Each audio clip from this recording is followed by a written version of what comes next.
भगवते वासुदेवाय कृष्णाय वासुदेवाय हरये परमात्मने प्रणतः क्लेशनाशाय गोविन्दाय नमो नमः। नमः परमहंसाय स्वादितचरणकमलचिन्मकरन्दाय भक्तजनमानसनिवासाय श्रीरामचन्द्राय वागीशायस्य वदने लक्ष्मीर्यस्य च वक्ष्यसि यस्यास्ते हृदये संवित्तं नृसिंहमहं भजे। गुरुर्ब्रह्मा गुरुर्विष्णुर्गुरुर्देवो महेश्वरः गुरुसाक्षात् परब्रह्म तस्मै श्री गुरवे नमः। भगवत चरण कमलानुरागी सभी आत्मीय प्रिय प्रभु प्रेमीजन, गाजियाबाद से मेरे पितृतुल्य पूज्य पांडे जी, स्वाध्याय परिवार से जुड़े हुए सभी आदरणीय महानुभाव, स्नेहीजन और विज्ञान के माध्यम से भगवत चर्चा में शामिल हुए सभी आदरणीय महानुभावों को, प्रभु प्रेमीजनों को मैं प्रणाम करता हूँ, वंदन करता हूँ, सबका अभिनंदन करता हूँ। भगवान की मंगलमय कृपा से हम लोग श्रीमद् भगवत गीता उसके अंतर्गत 14वां अध्याय, जिसको गुणत्रय विभाग योग कहा गया, उसका हम लोग चिंतन कर रहे हैं। और उस चिंतन की यात्रा में जो हमारे लिए प्रसंग उठा है, गुणातीत पुरुषों के लक्षणों के विषय में अर्जुन ने प्रश्न किया है ठाकुर जी से। कैर्लिंगै स्त्रीन् गुणा नेता नतीतो भवति प्रभो किमाचारः कथम चैतांस त्रीन् गुणा नति वर्तते। ये 3 प्रश्न अर्जुन ने किया है प्रभु से। पहला प्रश्न है कि गुणातीत पुरुष का लिंग क्या है, चिन्ह क्या है, गुणातीत के लक्षण क्या है। दूसरा प्रश्न किया, उस गुणातीत पुरुष का आचरण कैसा होता है। और तीसरा प्रश्न है, उस गुणातीत की अवस्था में पहुंचने के लिए वो कैसे प्रयत्न करता है, तो वह किस प्रकार से वहां वो पहुंचता है। और इन तीनों प्रश्नों के उत्तर में भगवान ने अर्जुन को समाधान के रूप में पहले लिंग बताया। उस लिंग में बताया कि प्रकाशम च प्रवृत्तिम च मोहमेव च पांडव न द्वेष्टि संप्रवृत्तानि न निवृत्तानि कांक्षति। ये जो गुण है, कौन कौन सा गुण? बोले प्रकाश, प्रवृत्ति और मोह, ये तीनों एक गुणों का कार्य है। ये प्रवृत्त होने पर निवृत्त होने की कामना नहीं करता, और निवृत्त होने पर अथवा शांत होने पर उन गुणों को प्रवृत्त करने का प्रयास नहीं करता। इसलिए भगवान ने क्या कहा था वहां? न द्वेष्टि संप्रवृत्तानि न निवृत्तानि कांक्षति।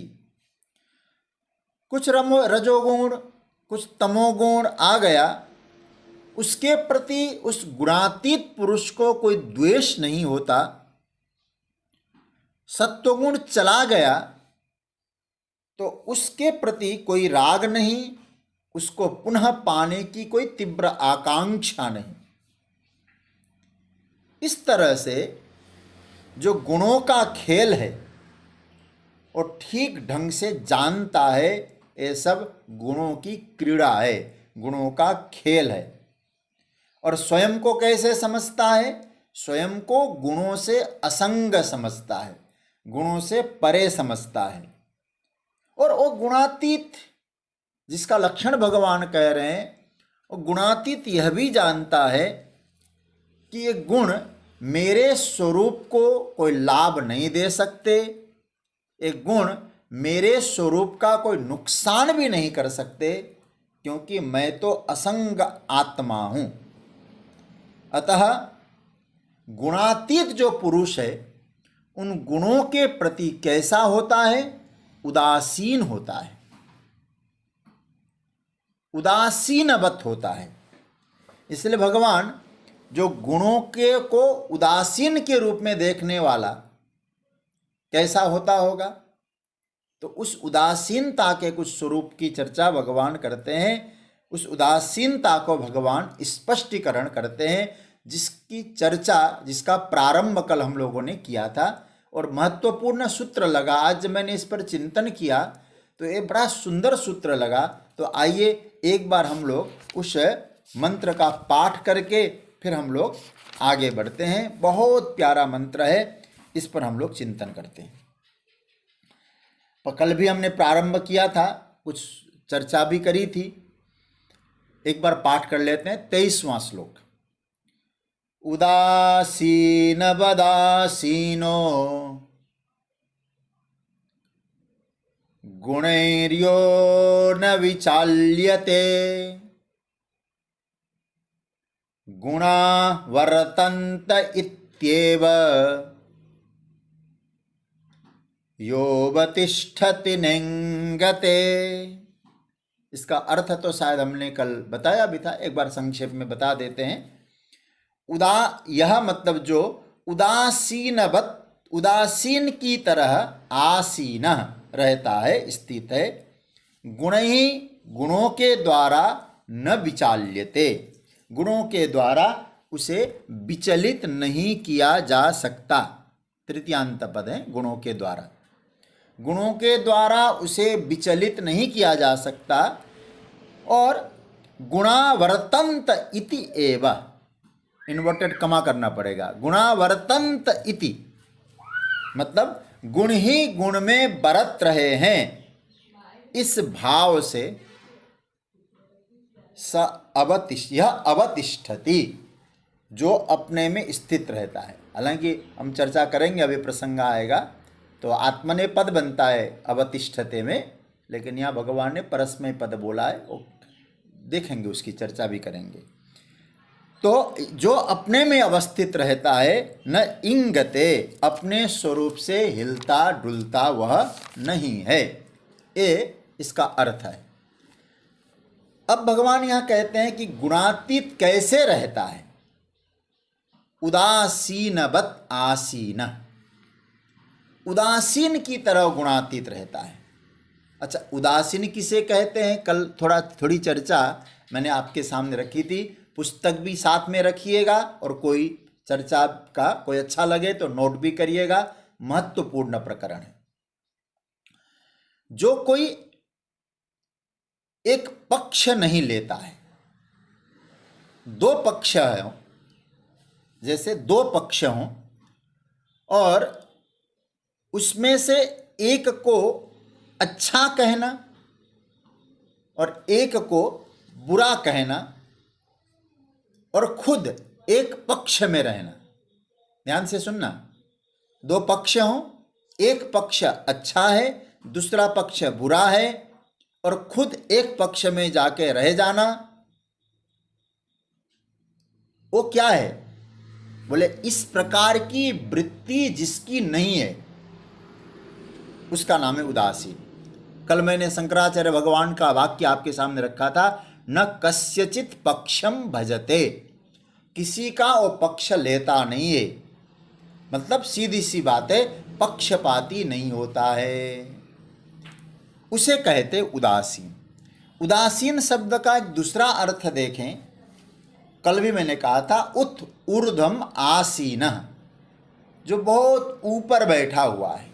मैंने दो उदाहरण दिया था, इसको स्पष्टीकरण कर रहा हूँ। जैसे गंगा जी का उदाहरण दिया था और शहरी दृष्टांत में जैसे मोटर कार इत्यादि चल रहे हैं, हम लोग ऊंचे बिल्डिंग पे बैठे हैं, जो ऊपर उठ के बैठा है, मतलब जो ऊपर उठ के बैठता है उसको इन पचड़ों का प्रभाव नहीं होता। उठ गया ऊपर, ऊपर है, साक्षी भाव से देख रहा है। तो संसार की वृत्ति कैसी है? बोले मैं देख तो रहा हूं, संसार की वृत्ति चल रही है। कैसे चल रही है? एक गुण दूसरे गुण पे हावी होता है, कभी सत्व रजस पर हावी है, कभी रजस तमस पर हावी है। एक गुणों का आपस में क्रीड़ा चल रही है, खेल हो रहा है, और उस खेल का आनंद मैं ले रहा हूं साक्षी रूप में ऊपर बैठकर। गुणों की सारी लीला का आनंद ऊपर बैठकर। खेल का क्या होता है? खेल का तो हम लोग आनंद ही लेते हैं, देखते हैं। भाई हम दर्शनार्थी है, न कस्यचित पक्षम भजते। ऐसे महापुरुष को भगवान यहां कहते हैं उदासीनवत। इस प्रकार उदासीन होते ही क्या होगा? भगवान कहते गुण ही यो न विचाल्यते, गुण ही यो न विचाल। गुणों के द्वारा वो विचलित नहीं होता है, विचलित उसको नहीं किया जा सकता है। वो विचलित नहीं होगा तो विक्षिप्त भी नहीं होगा। याद रखना, जो अत्यधिक विचलित होता है वही विक्षिप्त भी होता है। प्रिय स्वजनों, गुणातीत अवस्था में स्थित महापुरुष को हम कैसे समझ पाएंगे? कोई गुणातीत भी हो सकता है, ये कैसे हम लोग समझ पाएंगे? मैं आज थोड़ा इस पर चिंतन कर रहा था। मुझे लगा जब हम अपनी स्थिति को समझ जाएंगे तभी गुणातीत को भी समझ पाएंगे। जो व्यक्ति अपनी स्थिति पर चिंतन नहीं करता है वो गुणातीत को भी नहीं समझ पाएगा। तो हम अपनी स्थिति कैसे समझें? ध्यान से समझना, अपनी स्थिति को समझना भी एक साधना है, साधक की साधना ही है। कैसे समझना? साधक के लिए ये जो गुणों की चर्चा है, जैसे उदासीन की बात भगवान कह रहे हैं, मैं अपनी स्थिति पर चिंतन करने के लिए कहूँगा और खूब ध्यान से सुनिएगा। थोड़ा बीच में कहीं समझ भी ना आए तो भी प्रयास करिएगा समझने का, और फिर आगे स्पष्टीकरण हो जाएगा। देखिए, साधक के लिए जो गुण है, उन गुणों का आना और गुणों का जाना बड़ा महत्व का होता है। कभी आप चिंतन करना इस विषय पे। और मैं फिर कहूँ, ये जो वर्णन मैं कर रहा हूँ अपने में देखना, एक गुणों का आना और गुणों का जाना हमारे जीवन में कितना महत्व का होता है। कोई भी साधक हो, वो चाहेगा मेरे चित्त में सात्विक वृत्ति बनी रहे, सत्वगुण आता रहे, उसके अंतर में ये संभावना बनी रहे कि मेरे द्वारा सदचिंतन हो, सदविचार हो। तो हमारे मन में प्रसन्नता होती है। सद्भाव आए, सदविचार आए तो हमारे मन में बड़ी प्रसन्नता होती है। ये किसके कार्य बने? ये सत्वगुण के कार्य बने। ये हम जैसों की स्थिति है। लेकिन जब रजोगुण की स्थिति आती है, कई साधक ऐसे भी होते हैं और कहते हैं भैया ये सब शांत चुपचाप बैठकर शांत बैठ के कोई फायदा नहीं है। और क्या कहता है? यदि उसे कोई लाभ मिलने वाला कोई कर्म मिलता हो, जो कर्म करके उसको कोई फायदा होता हो, वो बहुत खुश हो जाता है। एक सात्विक वृत्ति में रहकर खुश हो रहा है, एक कोई अच्छा लाभ करने वाला कर्म मिल गया उसको पाकर खुश होता है। तमोगुणी, आराम मिल गया महाराज, तान दुपट्टा सोने को मिल गया तो महाराज वो खुश हो जाता है। ये तीनों इस प्रकार से प्रसन्न होते हैं। तमोगुणी साधक, रजोगुणी साधक और सत्वगुणी साधक अपने अपनी स्थिति में इस प्रकार से खुश होते हैं। अब ये तो आप समझ लिए, अब आगे बढ़िए। अच्छा, इन तीनों को अपने गुणानुरूप, सत्वगुण का साधक सत्वगुण के अनुरूप था, इनके विपरीत तीनों का कुछ हुआ। मैं उदासीनता पर आपका ध्यान चाह रहा हूं कि हमने अपनी स्थिति को समझना है। उल्टा कुछ हुआ, विपरीत कुछ हुआ तो तुरंत और कैसी स्थिति में आते हैं? दुखी हो जाते हैं हम लोग, होते हैं कि नहीं? दुखी हो जाते हैं मतलब, और दुखी होते हैं, विक्षिप्त होते हैं, ग्लानि में आ जाते हैं, मन में विचारते हैं, अरे भैया ये सब कैसे हो गया, यह तो ठीक नहीं है, ये होना नहीं चाहिए था। इस स्थिति से तो हमको बाहर निकलना ही चाहिए। अच्छा सोचिएगा, क्या इस प्रकार का मनोभाव हमारे अंतकरण में चलता है कि नहीं चलता है? साधना में चलता है। सत्व गुण का साधक होगा तो कहेगा ये सब हटाओ भैया, ये हमारे अनुरूप नहीं है, कहाँ प्रवृत्ति में चले गए, कहाँ नींद में चले गए। अरे सात्विकता लाओ अंतकरण में। रजोगुणी व्यक्ति को भी, ये तो सात्वगुणी, रजोगुणी व्यक्ति उसको ज्यादा नींद आ जाए तो क्या कहता है, अरे भाई समय खराब हो गया। क्यों? अरे भाई शांति से क्यों बैठे रहना। वो कहता है कि समय खराब हो गया। कभी शांति से बैठता है तो सोचने लगता है ऐसे शांति से बैठने से फायदा क्या हुआ। नींद आ जाए तो रजोगुणी परेशान, अरे भैया ये सोया, काम खराब हो गया। शांति से बैठे रहेगा, कहेगा क्या फायदा हुआ हमको ये सब करने से। अच्छा होता कोई प्रवृत्ति कर लेता, कोई काम कर लेता, कुछ आनंद मिलता, कुछ कमाता, समय का उपयोग करता। अब नहीं होता है, सब समय हमारा बेकार चला गया। उन्हें ये अवस्था, रजोगुणी को शांति वाली अवस्था अथवा नींद वाली अवस्था विक्षिप्त बना देती है या नहीं? अपने में चिंतन करना है। आपने बात पकड़ ली होगी। सत्वगुणी को प्रवृत्ति और आलस्य परेशान करता है। रजोगुणी को कभी कभी शांत बैठना भी भारी लगता है और नींद तो उसे पसंद नहीं है, प्रवृत्ति में रहना है। तमोगुणी कोई होगा तो तमोगुणी कहता है कि महाराज इतना काम आ गया, आराम का समय था, इतना सारा काम, अब तो मेरे लिए इतना काम आ गया ना, ये आराम का समय कम हो गया। क्या इतना काम करना, इतनी जल्दी क्या पड़ी है हमको ये काम करने के लिए, फिर कर लेंगे। अब प्रवृत्ति में भी वो मन नहीं है उसका, चलो अच्छा चिंतन करें, उसमें भी वो मन नहीं, क्योंकि विचलित है, अपने में ही रहता है। वो कहता है फिर कभी कर लेंगे, आज क्या पड़ी है। हम लोग जब पाठशाला में पढ़ते थे ना, तो हमारे गुरुजी कभी कभी हमको कहते थे, कबीरदास जी का दोहा आज उल्टा पड़ गया।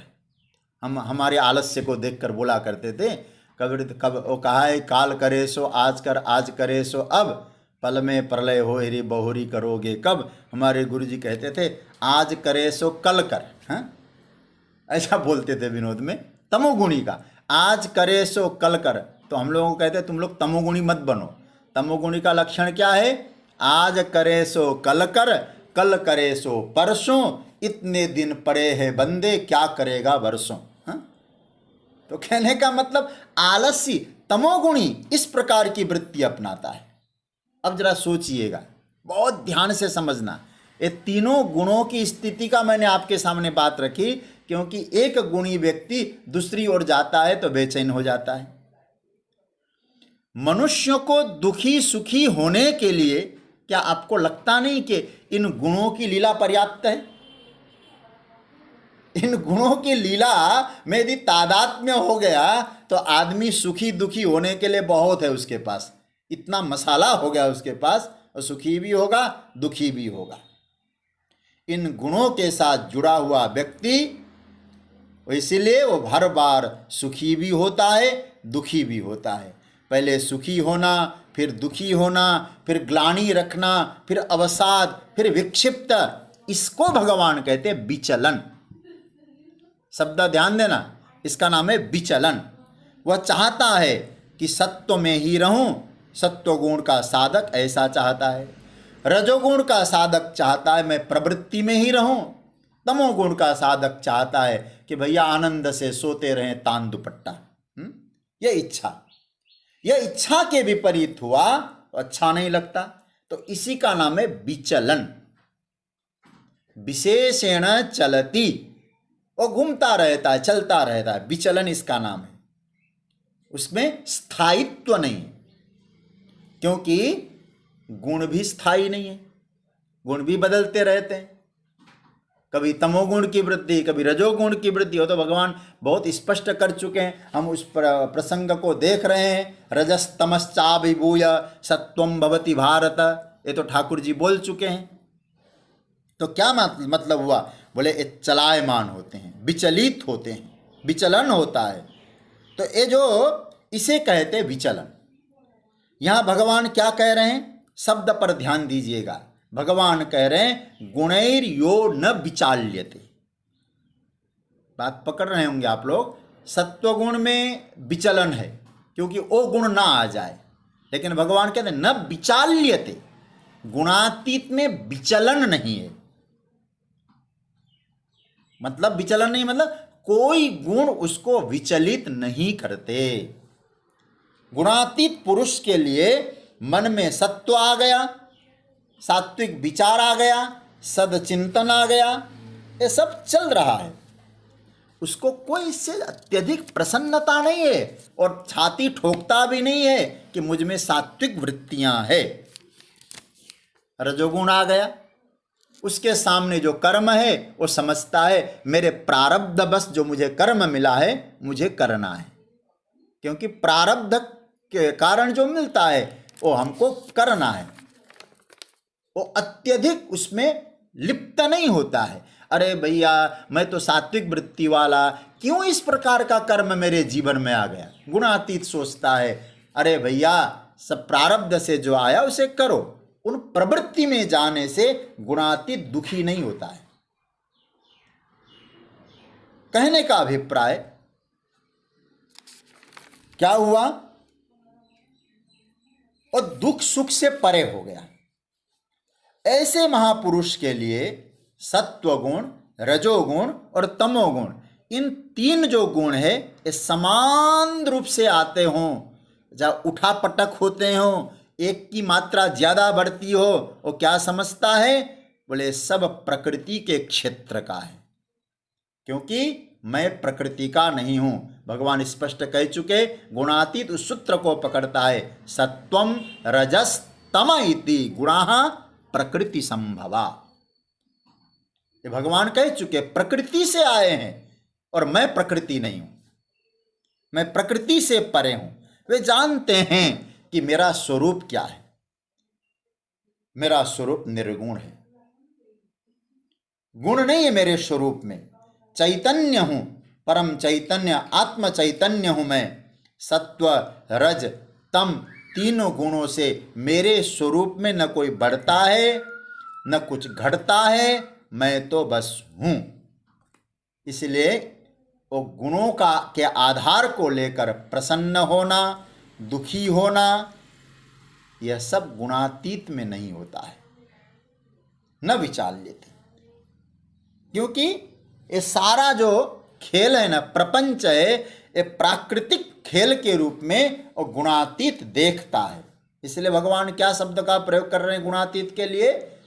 न विचाल्यते। इन गुणों के द्वारा वो विचलित नहीं होता है। जैसे वो सोचता है तमोगुण प्रकृति का है, रजोगुण प्रकृति का है, सत्वगुण भी तो प्रकृति का ही है, प्रकृति में है। इन्हें सत्वगुण के प्रति अधिक महत्व नहीं है, रजोगुण और तमोगुण को लेकर वो तिरस्कार करता नहीं है। पहले ही कहा है ना प्रभु ने 22वें श्लोक में, न द्वेष्टि न कांक्षति। न द्वेष है न आकांक्षा है। तो वह गुणों से क्यों ऐसा कर रहा है? भगवान कहते हैं गुणातीत हो चुका है, गुणों से ऊपर उठ चुका है। अतः गुणों की लीला उस पुरुष को स्पर्श नहीं करती, उसका साक्षी भाव नित्य बना रहता है। यह जो गुणों का परिवर्तन है ये सब क्या है? ये केवल प्रतीति मात्र है। ये जो परिवर्तन है ये प्रतीति है, इससे मेरा न कुछ लेना है मेरा न कुछ देना है, मैं पूर्ण हूँ, स्वस्थ हूँ, आत्मस्थ हूँ, इस प्रकार का वो सोचता है। इस प्रकार भगवान कहते वो कैसा होगा? गुणैर्यो न विचाल्यते। हम लोग विचलित होते हैं, गुणातीत विचलित नहीं होता। उसकी समझदारी क्या है उसको बताते भगवान कहते हैं। अब पंक्ति पकड़ना, उसकी समझदारी, नीचे की पंक्ति, गुणा वर्तन्त इत्येव। उसकी समझदारी के बारे में ठाकुर जी ने इतना बढ़िया सूत्र दिया, गुणा वर्तन्त इत्येव यह अवतिष्ठति। वाह! न इंगते, गुण ही गुण में बरत रहे हैं, गुण ही गुण में प्रवृत्त हो रहे हैं, इस प्रकार जान करके यह अवतिष्ठति, अपने में स्थिर रहता है। आगे भगवान कहेंगे स्वस्थ रहता है, सम दुख सुख स्वस्थ।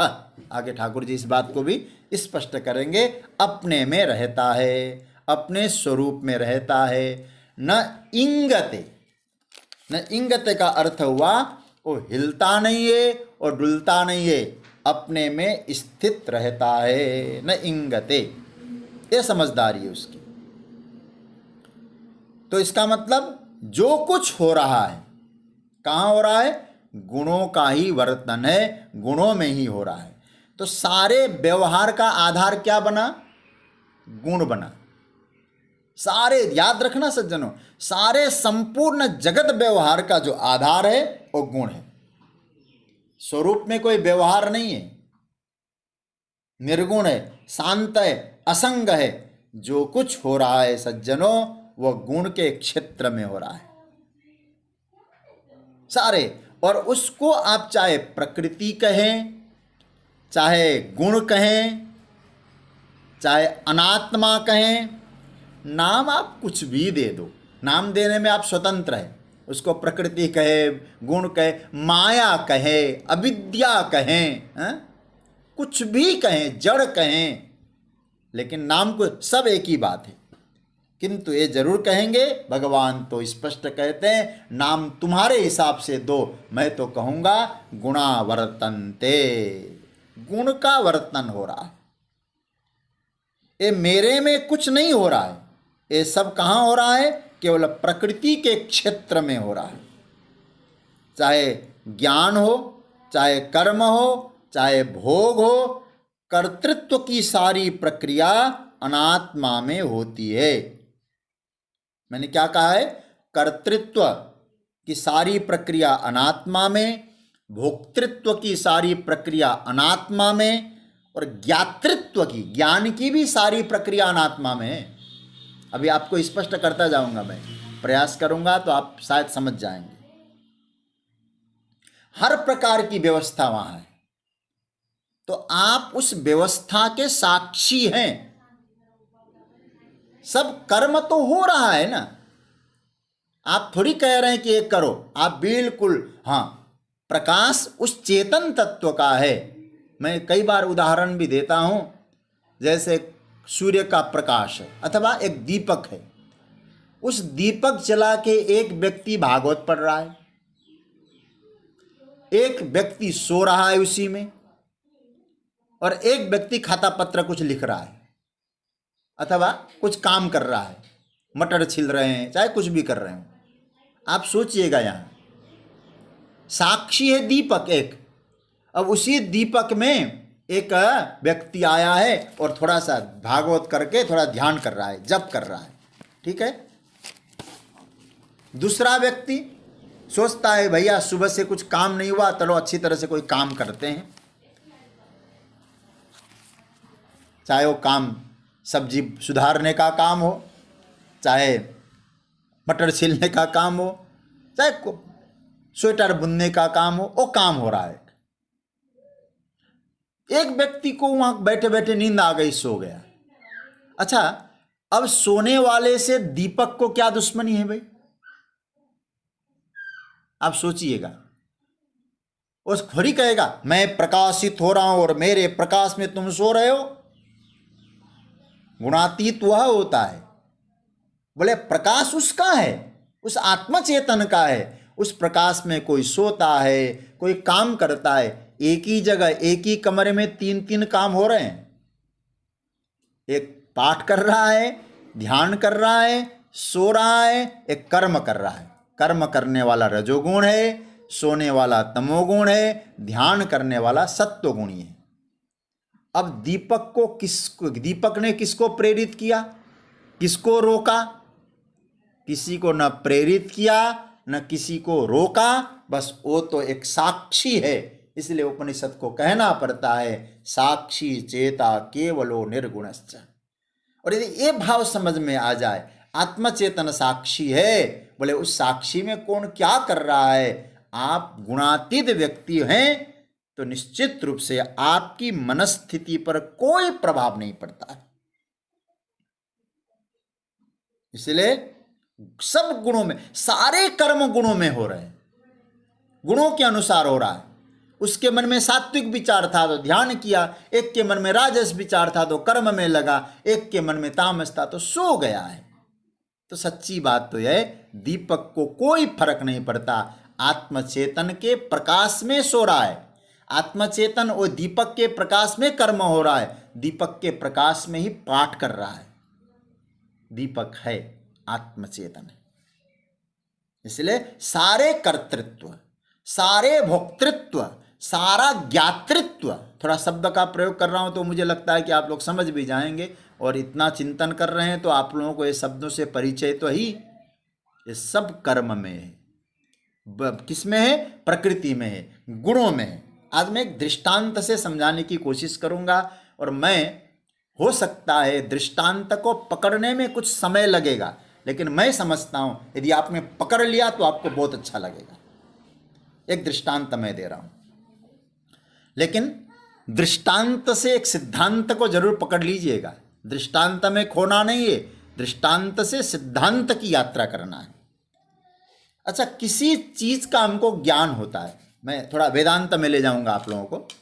किसी चीज का हमको ज्ञान होता है, जैसे मेरे पास है गिलास है, इसको समझ लीजिएगा वेदांत में क्या है, वो घटपट है। तो मेरे पास एक घड़ा है, ठीक है, एक घड़ा है, तो इस घड़े का मुझे ज्ञान हो रहा है, ज्ञान होता है। अच्छा, एक ज्ञान मुझे कैसे हुआ? आपको इस ज्ञान कैसे होता है? घड़े का ज्ञान कैसे होता है? अब मैं निवेदन करूंगा, इस पंक्ति को नोट भी कर लेना। शास्त्र कहते हैं ज्ञान के लिए दो चीजें हैं। मानमेय व्यवहार से ज्ञान होता है, मानमेय व्यवहार ये बड़ा प्यारा मंत्र है, मान और मेय। मान का मतलब होता है प्रमाण, और मेय का मतलब होता है प्रमेय, ठीक है। प्रमाण और प्रमेय ये दो जब मिलते हैं तब ज्ञान की यात्रा आगे बढ़ती है। अच्छा, प्रमाण क्या है?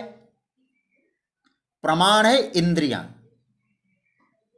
प्रमाण है इंद्रियां, मन सहित संपूर्ण जो इंद्रियां है ये प्रमाण है। विषय क्या बना? मेय, प्रमेय, जैसे घड़ा, जिसको नापा जाता है उसका नाम होता है प्रमेय, मेय। इन शब्दों को पकड़ के रखना, प्रमेय। और जिससे नापा जाता है उसका नाम होता है प्रमाण, इंद्रियां, ठीक है। इंद्रियां और विषय, प्रमाण और प्रमेय। ऐसे देखिए, एक घड़ा हो गया एक विषय, घट हो गया एक विषय, ठीक है। इसको क्या कहेंगे? इस प्रमेय तत्व को कहेंगे, विषय को कहेंगे हम लोग कार्य, ठीक है। एक और बात आगे बढ़िए, कार्य। अच्छा, इंद्रियां क्या है? इस घड़े का ज्ञान हुआ इंद्रियों से। इंद्रियां क्या है? बोले इंद्रियां इंस्ट्रूमेंट, इंस्ट्रूमेंट को मैं कह रहा हूं साधन। इसका सीधा सा जो आप लोग वेदांत से परिचित है उसको कहेंगे करण। करण मतलब इंस्ट्रूमेंट। करण हुआ इंद्रियां, कार्य हुआ घड़ा, विषय। यह ज्ञान का साधन है कि नहीं? सोचिए जरा। एक ज्ञान का साधन कैसा है, अब विचार करिए। तो घट का ज्ञान जो होता है, इसमें जो चीजें सन्निहित है, इन्वॉल्व है, उसे देखें। सबसे पहले क्या आया घट के ज्ञान में, विषय। विषय क्या बना हमारा, घट, ठीक है, विषय बना घट। यह घट, मैं आपसे पूछ रहा हूं, ध्यान से समझना, यह घट आत्मा है कि अनात्मा है? आप सीधा जवाब, इतने दिन से चिंतन कर रहे हो, आप लोगों का पहले से वेदांत का संस्कार है, तो आप सीधे कहेंगे घट अनात्मा है। क्यों अनात्मा है? क्योंकि प्रकृति का कार्य है, प्रकृति के द्वारा निर्मित है, यह अनात्मा है। घट विषय जो है यह अनात्मा है, उसको कहेंगे गुण। गुण यानी प्रकृति का जो गुण है वो अनात्मा ही होता है।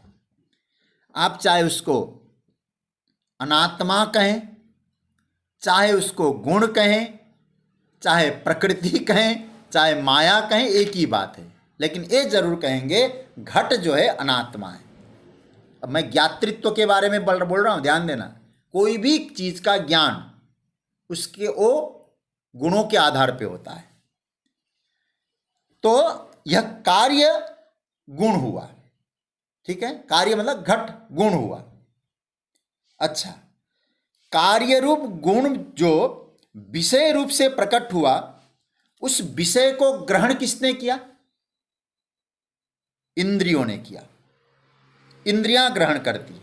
अब जैसे मैंने कहा एक घट है, आप मत कहना कि भाई तुम्हें परिचित नहीं है, गिलास है, घट नहीं। मैं तो ऐसे उदाहरण दे रहा हूं, गिलास भी कह दो, कोई दिक्कत नहीं है। अच्छा, ये सोचिएगा, इस घट को किसने ग्रहण किया?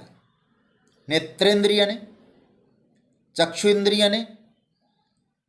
तो अब यहां विचार ये करना है, अब बताइए कि यह चक्षु इंद्रिय आत्मा है कि अनात्मा है? मैं आपको गंभीर बात में ले जाना चाहूंगा, लेकिन आपको पकड़ना इन बातों को।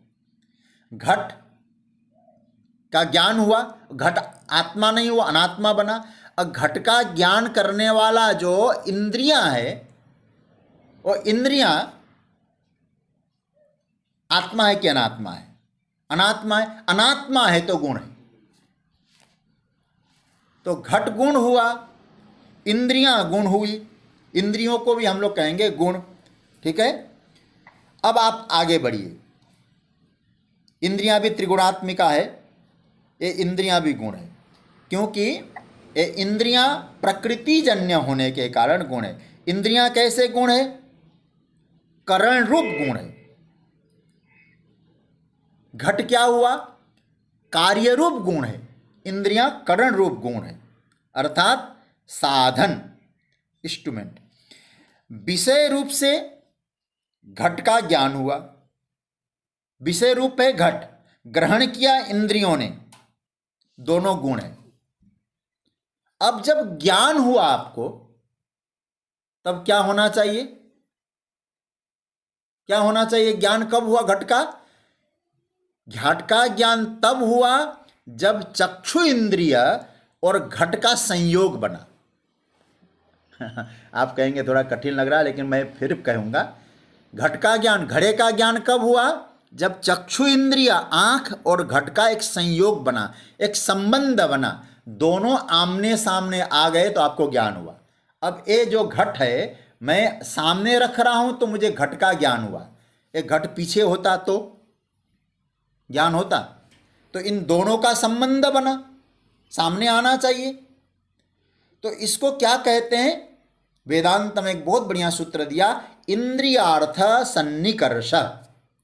इंद्रिय का विषय के साथ संयोग, संबंध, इन दोनों का मिलन, तब ज्ञान हुआ। अब यहां विचार करिए, संबंध किसका हुआ? हाँ, किसका संबंध हुआ? इंद्रिय का और विषय का। अब दोनों, जब इंद्रिय और विषय, ये दोनों आत्मा है कि अनात्मा है? ये संबंध आत्मा का हुआ या अनात्मा का हुआ?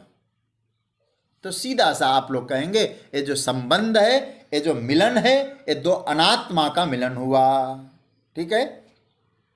घट भी अनात्मा है, गुण है, इंद्रियां भी गुण है, गुण का गुण के साथ संबंध हुआ। यह संबंध होने से अंतर में एक घटाकार वृत्ति की जागृति हुई।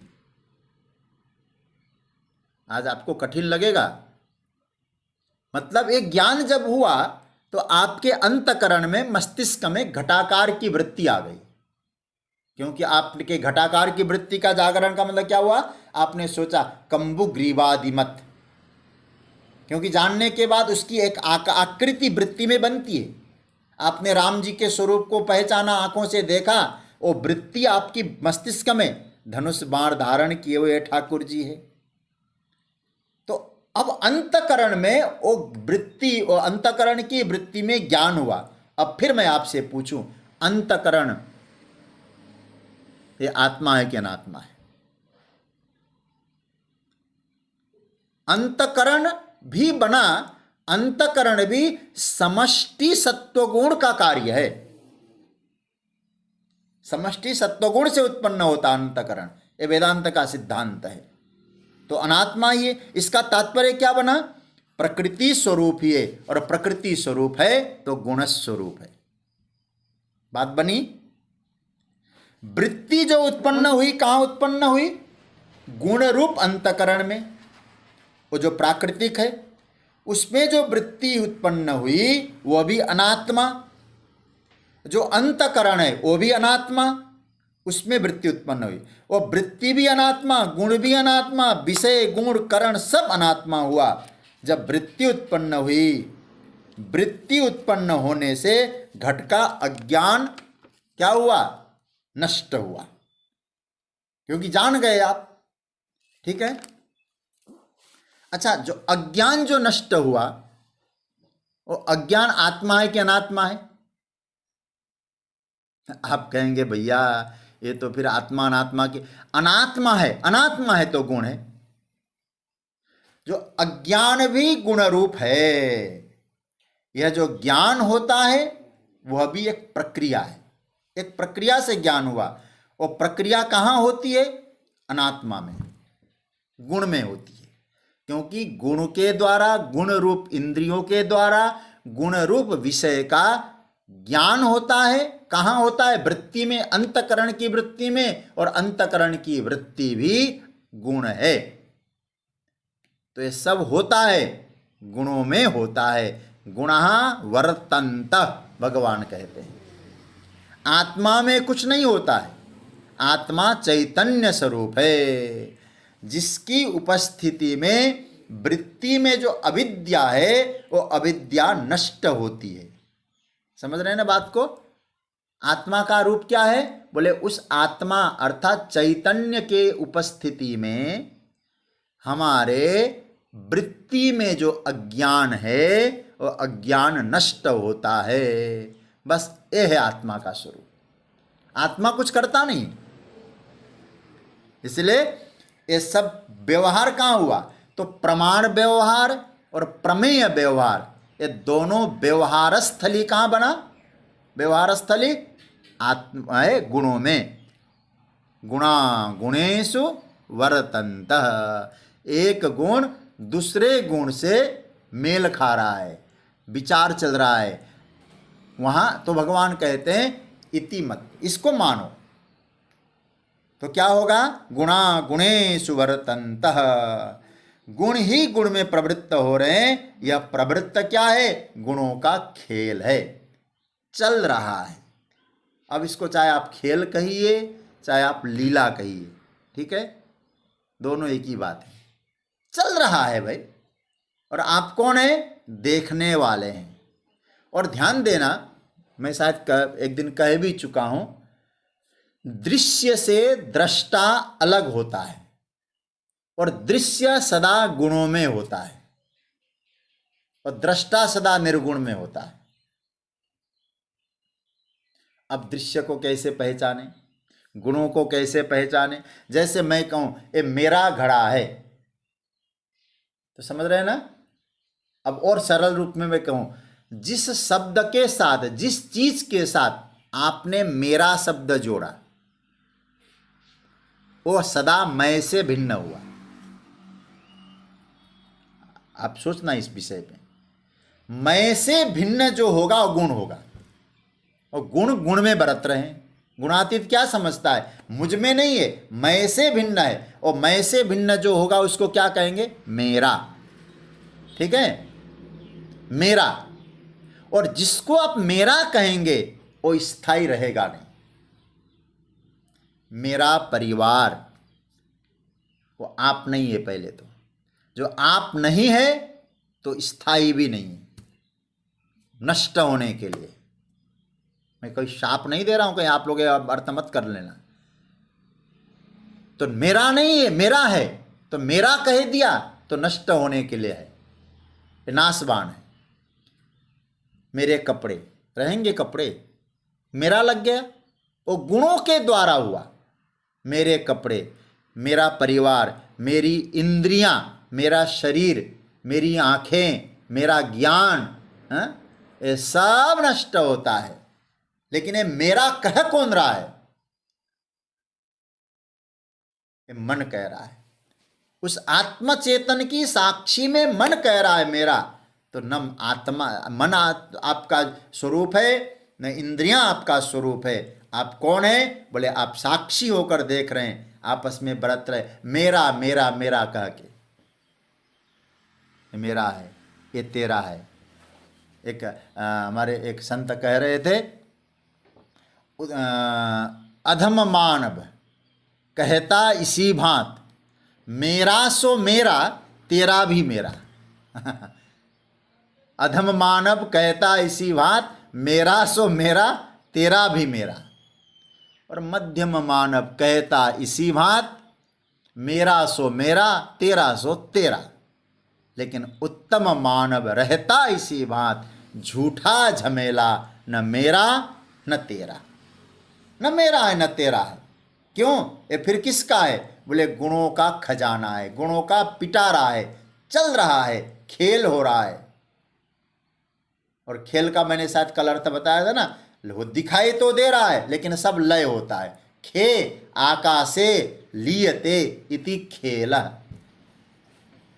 जो आकाश में सब खेल हो रहा है भाई, जो कुछ हो रहा है ये सब लय हो जाता है।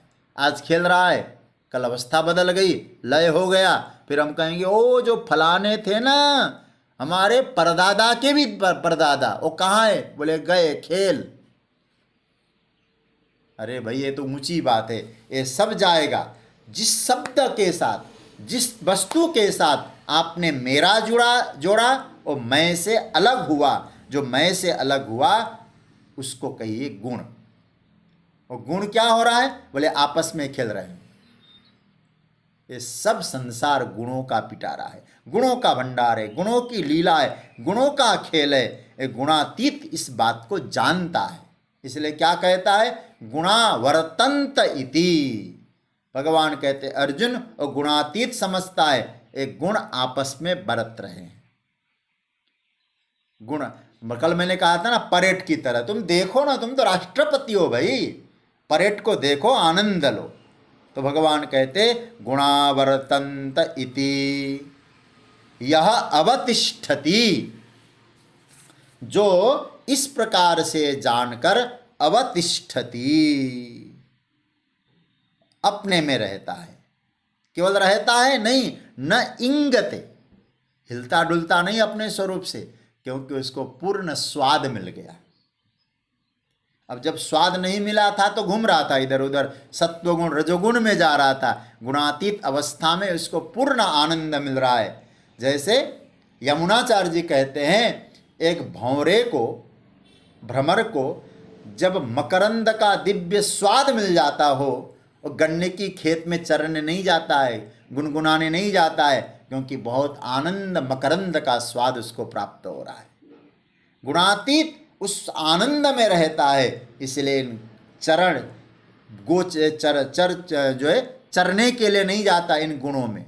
और हम लोग गुणों में चरते हैं ना, और गुणातीत नहीं जा, आ रहे हैं तो देख रहा हो रहा है, इसलिए करता नहीं है, उस पर होता हुआ देखता है, प्रतीति है। तो सज्जनों, कहने का अर्थ यह हुआ, गुणों की ही प्रवृत्ति हो रही है, इस प्रकार जान करके गुणातीत स्थिर रहता है, हिलता डुलता नहीं है, जो वहाँ परिपूर्ण है स्वयं में, अधजल गगरी छलकत जाए। जो पूर्ण नहीं होता ना, वही इधर उधर घूमता हिलता डुलता है, न इंगते। अच्छा भाई, तो ज्ञान का व्यवहार देखो, चाहे कर्म का व्यवहार देखो। कर्म जब होता है तो कौन करता है कर्म को? ज्ञान का आपने देखा अभी, घट का जो ज्ञान हुआ, घट प्रकृति का, इंद्रियों ने ग्रहण किया, वो भी गुणों की गुण है वो भी, और जो वृत्ति में ज्ञान उतरा वो भी गुण है। अच्छा भाई, अब कर्म व्यवहार देखिए जरा। कर्म जो होता है कौन कर रहा है कर्म? प्रकृति में ही तो कर्म होता है। कर्म का आत्मा में होता है, आत्मा तो निष्कर्म है, निष्कर्म है, अकर्म है। तो कर्म ज्ञान भी प्रकृति में है, कर्म भी प्रकृति में है। अच्छा एक बात और कहूं, जो भी कर्म होता है उसके लिए 3 चीजें हमारे वेदांत में मानी गई, शास्त्र में मानी गई। इसको नोट करें। कर्म के लिए क्या होते हैं? पहले जानाति, इच्छति और करोति।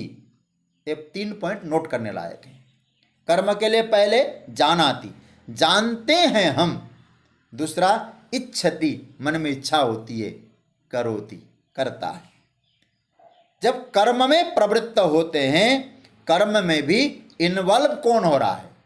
वहां कौन सन्निहित हो रहा है? मन, बुद्धि, प्राण, तन, इंद्रियां, ये सब कहां हो रही है? कर्म में प्रवृत्ति हो रही है कि नहीं? ज्ञान के द्वारा आपने देखा, ज्ञातृत्व में भी गुण के द्वारा ही ज्ञान हो रहा है, और कर्म इन इंद्रियों के द्वारा हो रहा है। जहां कर्म होता है वो क्षेत्र कहां, किस क्षेत्र में हो रहा है? संसार, जगत। अच्छा सोचिए,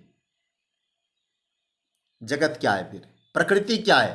प्रकृति गुण रूप है। जिसके द्वारा होता है वो इंस्ट्रूमेंट, वो भी गुण रूप है, कर्म भी गुण रूप है। अच्छा अब विचार करना, कर्म गुण रूप हुआ, और इच्छति मतलब संकल्प कहां उठता है? अंतकरण में, वो अंतकरण भी गुण रूप है।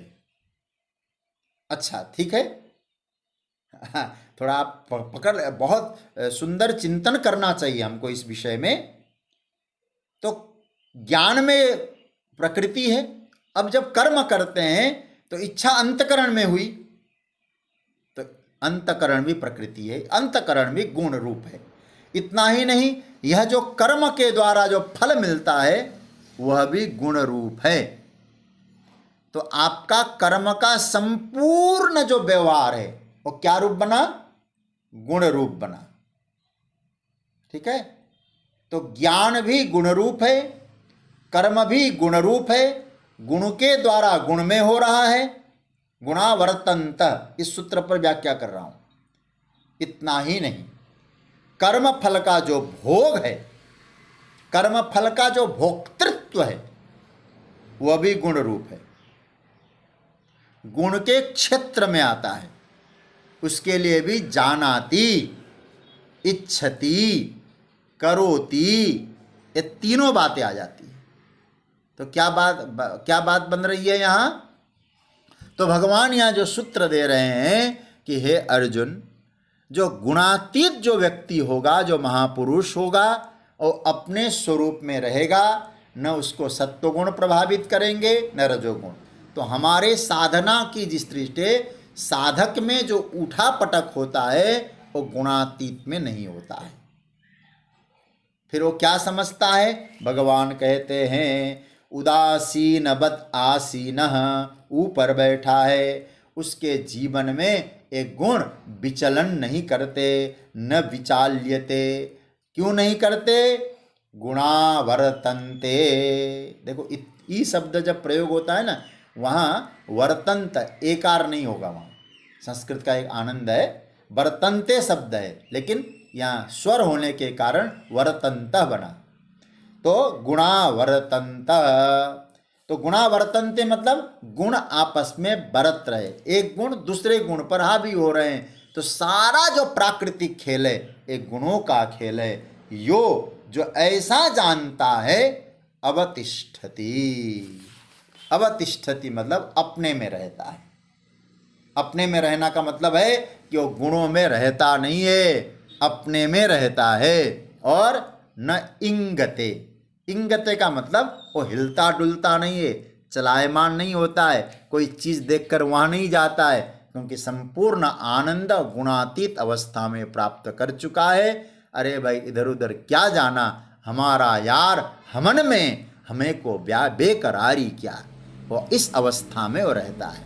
इसका तो कर्तृ ज्ञातृत्व के बारे में बताया, ज्ञान भी गुणों में है, और भोक्त कर्म कर्तृत्व के बारे में बताया, सारे कर्म गुणों में होता है, और भोक्तृत्व भी गुणों में ही है। थोड़ा भोक्तृत्व की चर्चा में उठाऊंगा तो थोड़ा लंबा चिंतन हो जाएगा, कल कुछ भोक्तृत्व की चर्चा करेंगे और इस पर फिर आगे की पंक्ति में चलेंगे। कल ईश्वर की इच्छा हुई तो फिर 24वें श्लोक में हम लोग आगे की यात्रा करेंगे। थोड़ा ये गुणातीत अवस्था का जो चिंतन है ना, मैं फिर आपसे कह दूं, भगवान शंकराचार्य कहते हैं गुणातीत के लिए ये अवस्था सहज है, हम साधकों के लिए ये अवस्था अभ्यास है। इसलिए हम लोग अभ्यास करके यहाँ पहुँच सकते हैं, इसके लिए भगवान हमको संकेत करते हैं। गुणातीत अवस्था में पहुँचने के लिए साधकों को अभ्यास की आवश्यकता है, ये निरंतर अभ्यास करने से ये संभव है। तो इस प्रकार से ये गुणातीत पुरुष का लिंग है, उसका आचार है, भगवान यहाँ इसका चिंतन कर रहे हैं, समय संकेत कर रहा है। आगे की चर्चा अब हम लोग कल करेंगे। मैं फिर आप लोगों से निवेदन करना चाहूँगा, ये जो प्रकरण है इतना महत्वपूर्ण प्रकरण है, अधिक से अधिक आप लोग इसका मनन